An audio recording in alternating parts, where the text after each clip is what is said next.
Alright guys, welcome back to Strong Successful Male. So for today, I'm going to go over quite the revealing article titled, Frustrated by the Odds, Single Women Over 30 Seek Answers in Therapy. And a big shout out to Ash for sending me this article. And guys, this article, which is quite long as you can see with the video length here, is all about how nowadays, from coast to coast, therapists, psychotherapists, psychologists, whatever you want to call them, offices are booked, their schedules are booked solid for women in their 30s that are pretty much having meltdowns because they can't find a husband.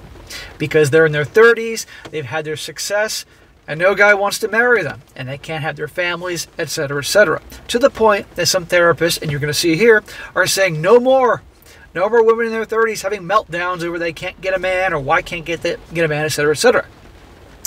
That'll be a very interesting one to cover here, guys, because this only backs up what many of you guys, as well as me, have observed and know about.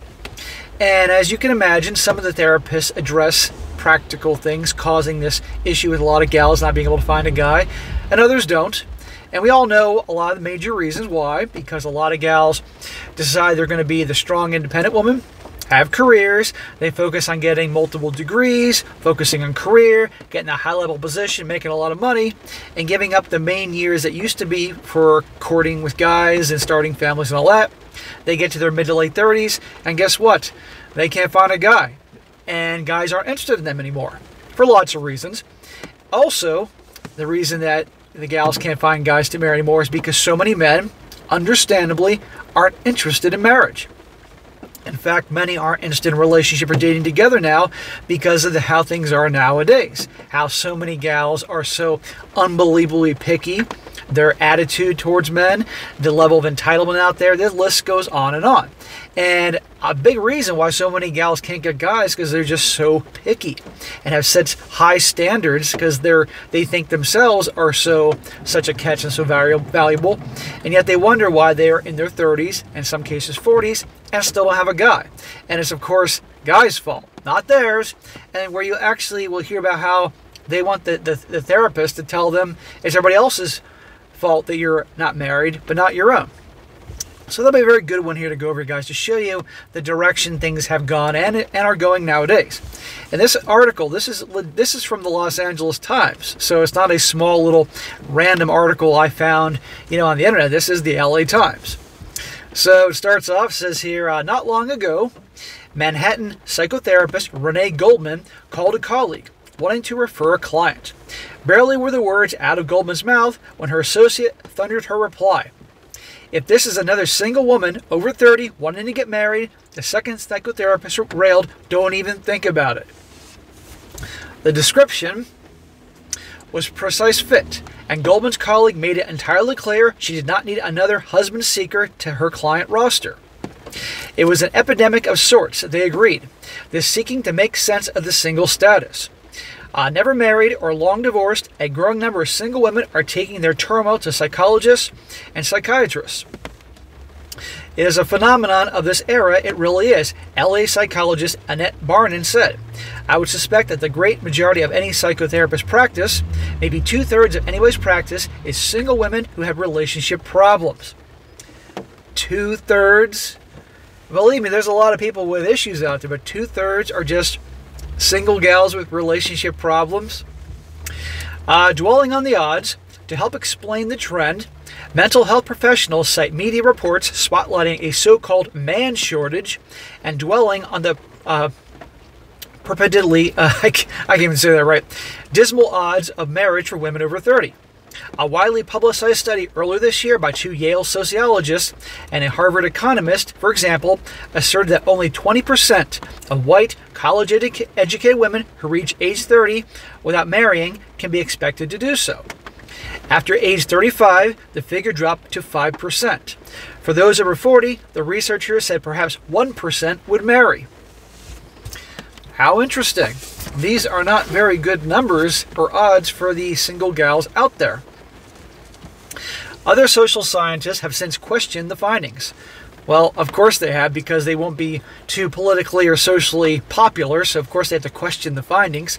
Those findings sound pretty accurate to me. Stressing that the Census Bureau figures that the nation's marriage rates have actually been increasing since 1980. Newsflash, marriage rates are on decline. And the only thing that's increasing are divorce rates. Moreover, census data indicate that median ages for first marriages have climbed from 20.5 in 1964 to 23 years old in 1984, a significant change in the parlance of demographers. Marriages for highly educated women between the ages of 27 and 39, the figures demonstrate, rose between 1970 and 1980, a time when the marriage rate for the population at large was in decline. But most numbers are scant consultation to women who feel they are unwitting players in some great game of coast-to-coast Old Maid and share a collective sense of terror about their prospects of marriage.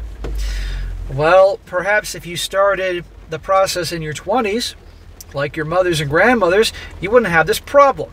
But I guarantee you that many would say that they were told. We were told to go have careers. We were told to go have multiple degrees. We were told to work for a high position to make a lot of money. We were told. Well, don't you think for yourselves? And where did that get you? Who told you this? And where does that telling of this direction that so many gals were told to do come from? We all know, the feminist movement. Do they ever see a happy feminist?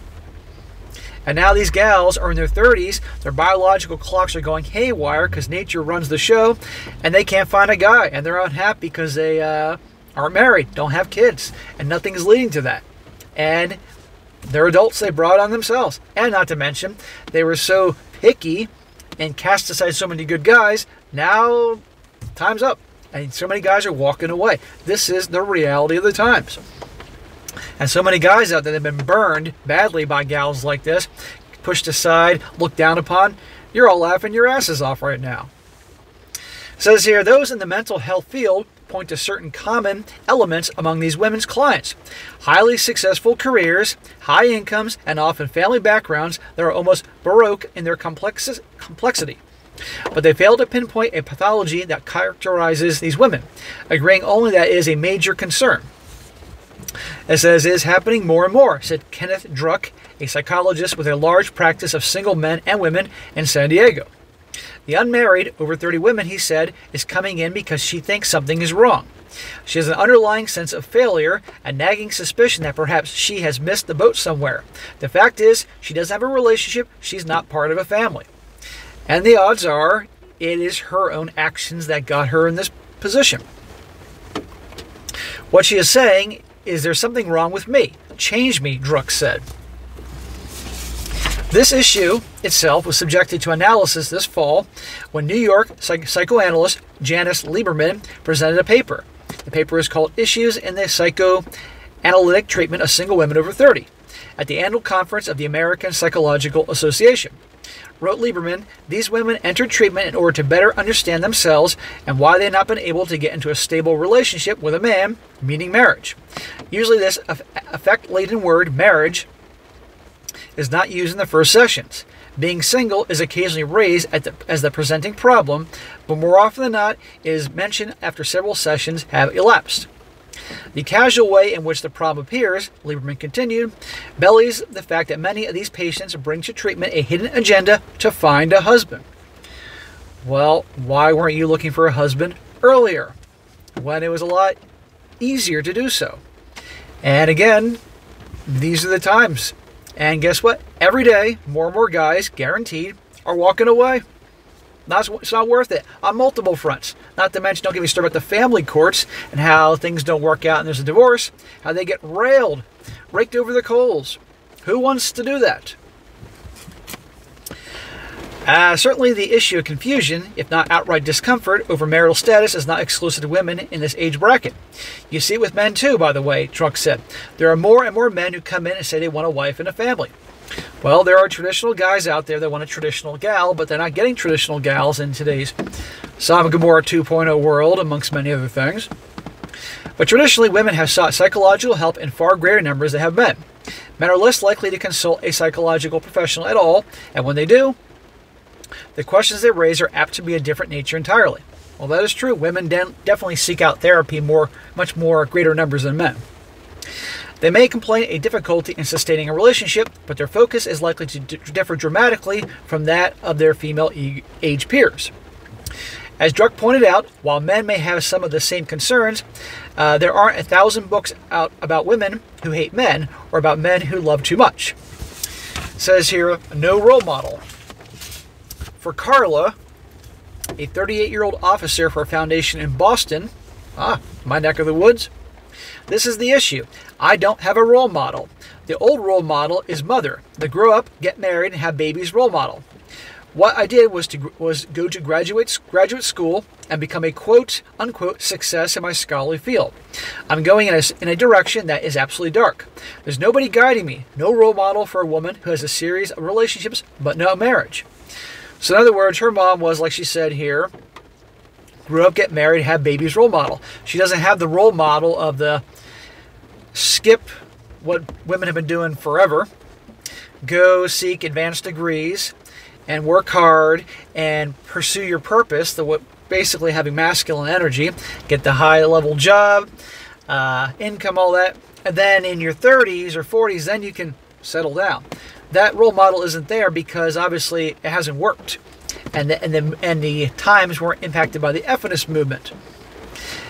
Do you think gals like her are going to be much of a role model to young girls in the future that see how unhappy a huge generation of women are that chose this path and then didn't have the families they wanted, the children, all that? No.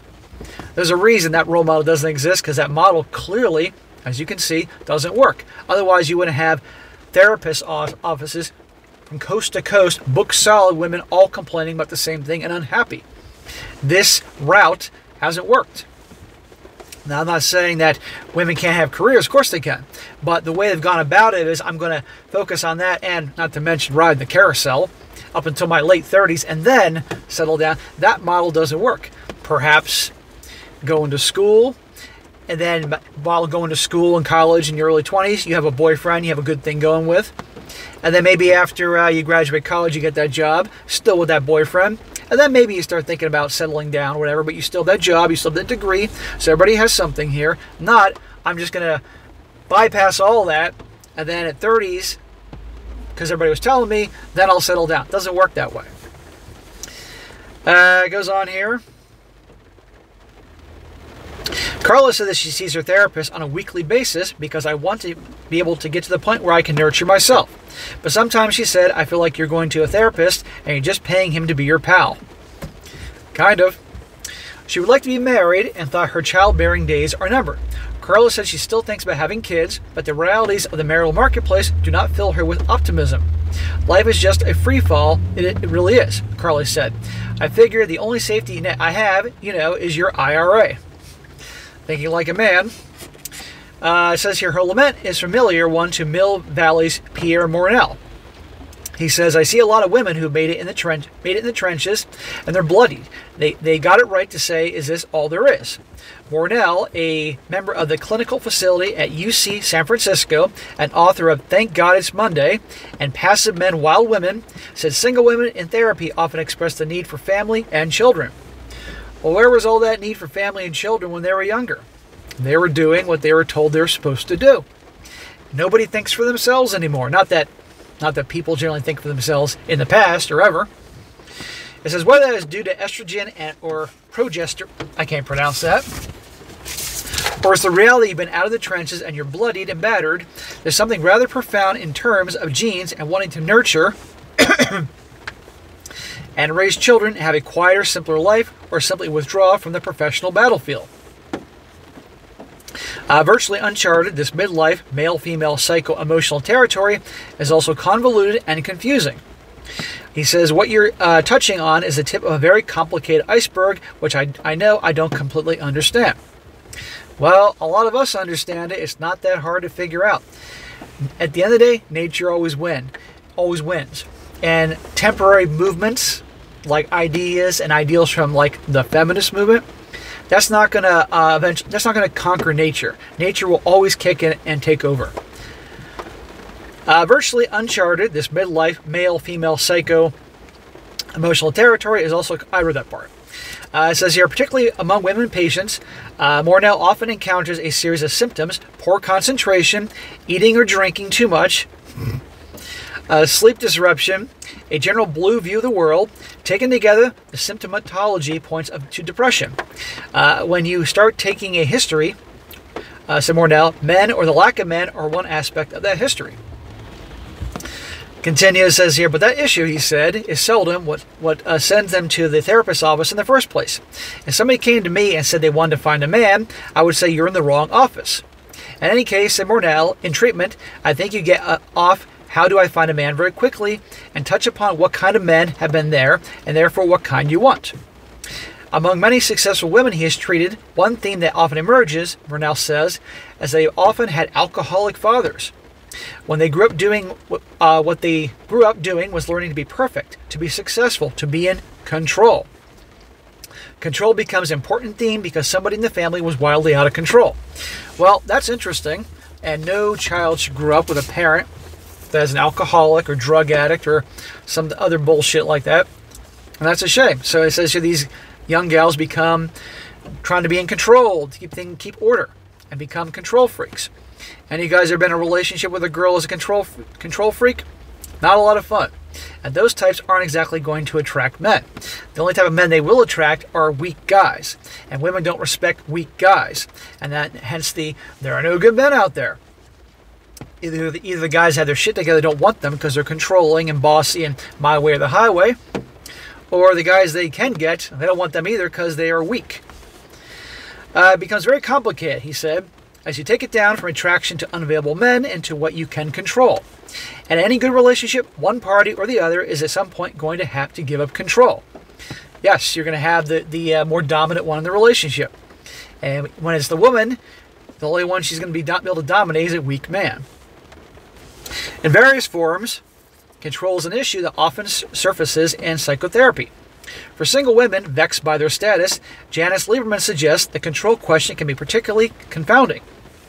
If there is something wrong with me, then I can change it, and it is a controllable thing, Lieberman said. If it's out there and you can't change it, then it's not controllable. An actual shortage of available men, she reasons, is not controllable. Well, yeah, they can't control that. The only way you can have an impact on that is for the gals nowadays to lose a lot of the just delusional views about themselves, cause them to be so psychotically picky, lose the attitude, lose the entitlement, all that. And that might help you out a little bit if it's genuine, but I don't see that changing anytime soon. It says here, the nearest straw. Women become desperate, Lieberman said, grabbing at the nearest available male straw. You heard about the woman who moves into an apartment and meets the guy next door. She asked. The man calmly tells his new neighbor about the sordid past as a bank robber, a murderer, an embezzler, and a tax evader. So she says, are you single? Right here, the nearest straw. What I tell guys all the time about the gals that are starting in the mid-20s, and as they get closer to 30, they become more desperate. 30 is that number that scares the shit out of women because they know darn well once that 30 is attached to their name, they're not going to be as desired as they were just a few years earlier in their 20s. Now, don't get me wrong. I've seen damn good-looking women in their 30s, hell, even in their 40s, but it's not the same as the 20s. And there is that impact. It's like driving the car off, a brand new car off the dealership lot. The second you drive that car off the lot, it depreciates in value. It's the same thing as going into the 30s. That's just how it's seen across the battlefield, if you will. So they're going to race to find any guy. And a lot of guys think, yes, I got that girl. I'm finally getting the girl. The movies were right. No, she's settling for you because she's desperate. And so be careful, gentlemen, for those gals in their late 20s, early 30s, around that 30, because they can get desperate and choose you because biological clock's going crazy. All their friends are getting married. They're getting desperate. Be very careful. I know a lot of you know this, but I got to reinforce this all the time. And for the newcomers here, it goes on, says, among women longing for a satisfying relationship, Robin Norwood's giant bestseller, Women Who Love Too Much, seems to ignite a nationwide brush fire. On any evening of the week, women across the country gather in homes, classrooms, church halls to examine the phenomenon of excessive and what they call addictive love. Though she has adapted the term slightly, calling her groups Women Who Give Too Much, Hermosa Beach psychotherapist Myrna Miller now has well over 50 such women meeting in weekly and bi-weekly groups. Recently, she filled a classroom in a Manhattan Beach adult school with 23 women and one man eager to understand the too much phenomenon, anxious to build a solid relationship. She says, I never had turnouts week after week like I do now. It's become almost like a movement. What I tell you guys, this is going across the country, coast to coast. Santa Barbara psychotherapist Norwood takes a cautious view of the proliferation of groups inspired by her book. The book is misunderstood a lot, she said. There are therapists out there teaching classes where the bottom line is how to find a man. And it's not about that. Norwood's book, as well as most of her practice, she says, deals primarily with women who are in relationships with men who are addictive. Still, Norwood is no way disputes the distress, even despair and desperation that sends these women into such gatherings. We pursue relationships the way people used to pursue religion. She said, the irony is that women who don't have a man think they'd be fine if they had one, and vice versa. In Too Many Women, a book that he co-wrote with late wife Marcia Gutentag, University of Houston professor in psychology and education Paul Secord called attention to the fact that sex ratios have changed dramatically in the United States from 1960 to 1970, from having an adequate supply of men to an inadequate supply. How interesting. And when you have a lot less men and a lot more women looking for relationships, who has a better deal? Meanwhile, when you have a lot of men and a lot less women, who has a better deal? The women. It says here the marriage squeeze. He attributes this phenomenon of what he calls the marriage squeeze, or the fact that women have tended to marry men several years their senior. As divorce rates have climbed and birth rates dropped, the practice has continued, leaving fewer men in the so-called eligible category. Soaring incomes have narrowed the marital choices for these women still further, since the same tradition that condones a man's right to choose a partner of a lower social and economic status essentially forbids the same practice by a woman. Hear that part? In other words, it was okay always that a guy could marry and get together with a woman who was on the lower end of the socioeconomic scale compared to him. That was okay. But right here, forbids the same practice by women. Women getting together with a guy who was lower than them in terms of status, income, all that. Sound familiar? But the feminist movement tells everybody a woman can have that high-powered job, make a lot of money, be with a guy who makes less, or maybe he's a stay-at-home dad, and that's okay. And that'll work out. How many stories have I covered that doesn't work out? According to Secord's sex ratio thesis, when you have a surplus of men, then relationships between men and women are very different. Men court women and are willing to make long-term commitment.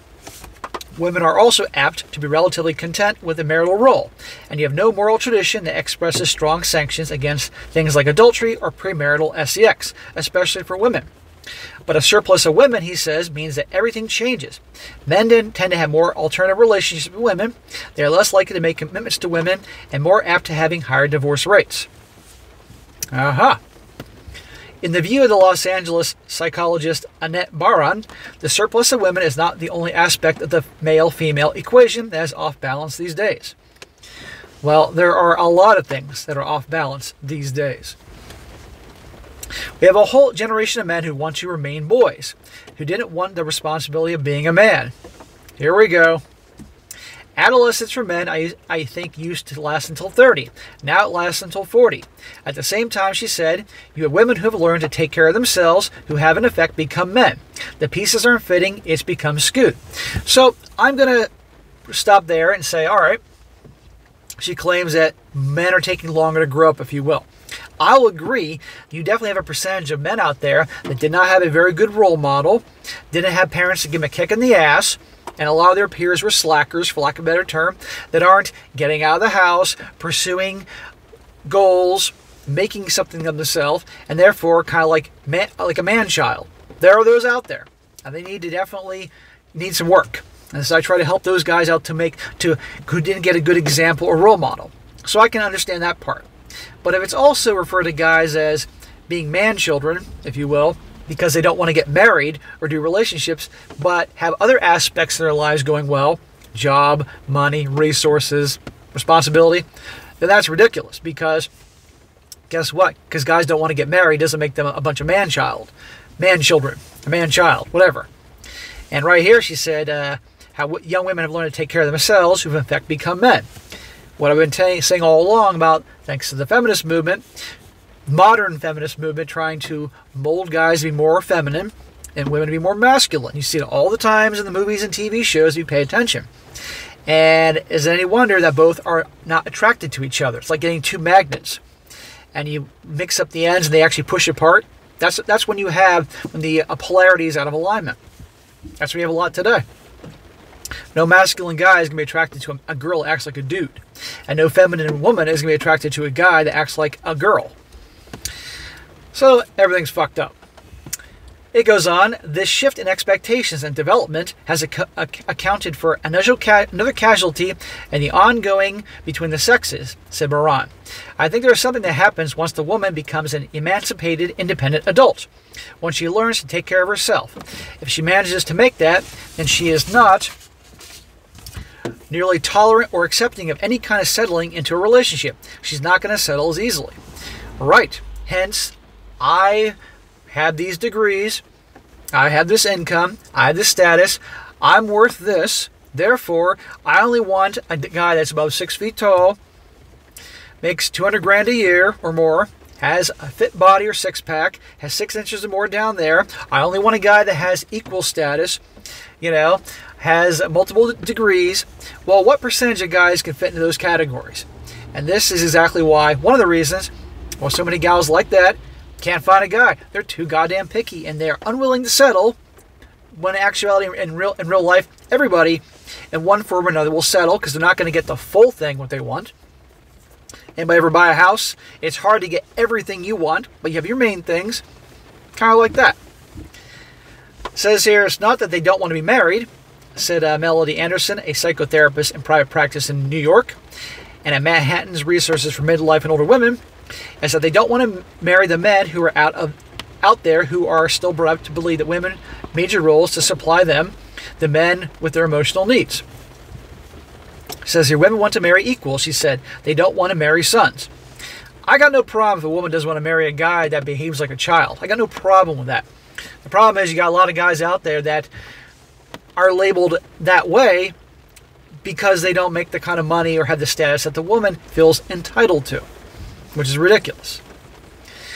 These same women, Anderson said, are expecting more because they are not these dependent, childlike adults. It says here, a commanding specter, yet powerful myths and strong conditioning persists. The wife and mother role, Harriet Nelson, Mrs. America, is a commanding specter for women born before 1955. Barron recalled one client, a successful professional, who was at once agonizing and rejoicing over the marriage of her younger sister. She is a romantic, Barron said of her client, but she once has to fit all kinds of ladies' home journal mythology that doesn't exist for her. She may have rejected these domestic options, the psychotherapist said, but she feels nostalgic for them. Marriage, however, may not be the gold end of the rainbow. On the contrary, said Rosalind Barnett, a clinical psychologist in private practice in Weston, Massachusetts, again, not too far from me, and co-director of the Women's Lives Project at Wellesley College. She says the whole assumption that if you're married, you're happy is obviously blatantly ridiculous. Look at all the women who are getting out of marriages. Yeah, most people that are married are either bored and living as roommates and raising the kids, or they're miserable, or somewhere in between. Very rarely have I ever met a couple that have been together more than 5 years and are actually in love with each other and are attracted to each other and have fun together and flirt and are playful and hook up regularly and all that. Very rare. Without dismissing the women who want to talk about the lack of male relationship in their lives, Barnett refocuses the matter. If you look to someone to make yourself whole, you're on the wrong track. No man is going to make you feel whole. I agree with that. If you try to look for other people to make you happy and feel whole, you're going to be sorely disappointed. You yourself have to make yourself happy. And then if you do relationships and actually find somebody good, that can help have something even better. But you got to be happy with who you are. And that isn't just for romantic relationships, it's also for friendships.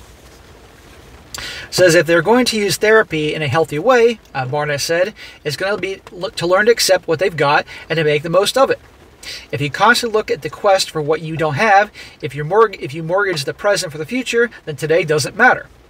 Added Barnett, I have a lot of single women who say they've never been happier than they are today. They've done that through therapy. I don't buy that for a second. Psychotherapist Diane Adile-Kirshner, co-director of the Institute of Comprehensive Family Therapy in Springs House, Pennsylvania, says her single female clients are highly motivated, commuting as far as Boston, New York, to undergo treatment. That's a long trek to get therapy. Why don't they just do Zoom therapy? These are women who have master's degrees and PhDs, she says. Shocker. They are lawyers. They are women who are into management level stuff in corporations, and they're doing quite well. At this point in their life, they could care less about career. They don't want to hear about advancing. So they've been on the grind like a guy, doing well in school, getting the degrees, busting their butt to get that position at the company or the law firm or whatever, start a business, make a lot of money. I respect grind, don't get me wrong, but don't go whining and complaining when you do all that and turn down great men, and then you reach a point in life where, in a way, your number's up. Don't complain. And also being so fucking picky. Plenty of good men out there.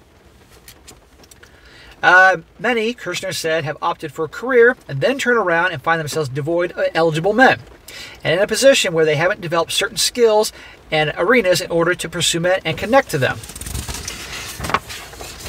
It's interesting, guys, because a lot of these gals that say, okay, I'm ready to settle down now. I'm in my mid-30s or late 30s, or hell 40s. It happens. I did a story about that last week. They want the successful guys that are like their age, 30s or 40s. Well, those types of guys they're not getting with these women in their 30s and 40s.